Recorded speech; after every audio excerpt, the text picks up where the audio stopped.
loves, welcome back again to another episode of Cooking with Sarah's Kitchen. And today guys, nitakuwa na watengenezea kuku, and of course I will be using charcoal stove ama jiko guys. So stay tuned so that you get to see how I will be making my chicken. And of course our chicken imetoka kwa freezer, ndio hiyo nikairinse kidogo and then nikaiwekelea ichemke, and then I added 2 cloves of garlic ichemke nayo, and I gave it like 30 minutes to 1 hour cause haikuwa ngumu. And guys, within 1 hour ilikuwa imeiva. You can see venye inakaa. And guys, the next thing we are going to do, inayo itakuwa simple chicken and with affordable ingredients that you have at home. So the first thing that I will be doing is to add my onions kama kawaida, and then I will cook for around 5 minutes until zikuwe golden brown. Ndio hizo, na nilitumia 2 medium onions. Unajua at least ukikula kuku yako inafai taste hiyo taste ya kitunguu mingi, so try to put a lot of onions if you have, that is. And then after that guys, uta need garlic. Garlic is also optional, but for the taste guys, why not ongeza 2 cloves ama even 3 cloves to make it more delicious.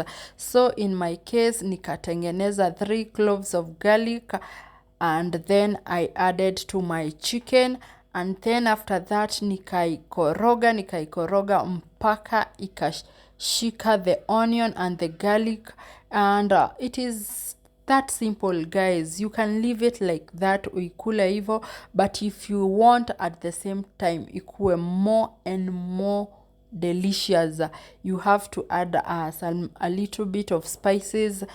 In my case niliweka 2 paprika na soy sauce, na pia ni optional guys, unaweza iacha hivyo. Unaweza also weka tomatoes, and also you can decide to leave it like mine. Mimi sikuweka tomatoes, sipendi chicken yangu ikiwa na tomatoes, huwa ina slap kama haina. And then guys, I added a half tablespoon of salt, of course to taste. Uwezi kula chicken yako without salt, si ndio? And then nikaikoroga. I give it like 3 minutes nikikoroganisha, as you can see, ndio at least every part of that kuku ikuwe na taste ya salt, if you get it guys. And then the next thing nika add 1 tablespoon of paprika niliongeza kidogo ikuwe mingi ndio ikuwe a little bit tasty. Nimekuambia pia sio lazima uweke, you can decide to do without. And then after that guys, nikaikoroga for around another 3 minutes ndio ishike hiyo paprika vizuri, every part of chicken ikuwe na paprika. And on to the next thing guys, nikaweka my soy sauce. Unaweza weka 2 tablespoon, 3 tablespoon, whichever will work for you guys. And then nikaikoroga. Imagine hiyo recipe, it is that easy. Hakuna kushinda ukistruggle, and your chicken will be delicious guys. Itakuwa ina slap. And then nikaipea around 5 minutes, si kukaa sana, nikaipea around 5 minutes, and then nikaitoa, and I served it with ugali na mboga. Na this recipe was so yummy. This food